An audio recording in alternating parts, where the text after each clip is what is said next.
Yng Nghymru, mae meddwl am y tymor hir yn rhan allweddol o ddeddf Llesiant Cenedlaethau'r Dyfodol. Dyma un o'r 5 ffordd o weithio yn y ddeddf, sy'n ein helpu ni i gyflawni'r 7 nod Llesiant Cenedlaethol. Hwb Dyfodol is Wales's first futures thinking collective, so it is a futures thinking group bringing together people in the public sector and across different sectors within Wales. Mae dyn ni cyfle unigrwydd yng Nghymru i creu ffyrddiau hawdd a ffyrddiau gobeithio hwylus sydd yn helpu pobl meddwl am dyfodol wahanol ac i dychmygu pa fath o Cymru gallen ni creu gyda'n gilydd os dyn ni'n gweithio dan y deddf.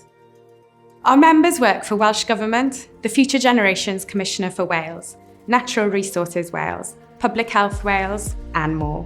Together, we share skills and resources, provide training, host events, and support each other to deliver the promise of long-term thinking and planning in Wales.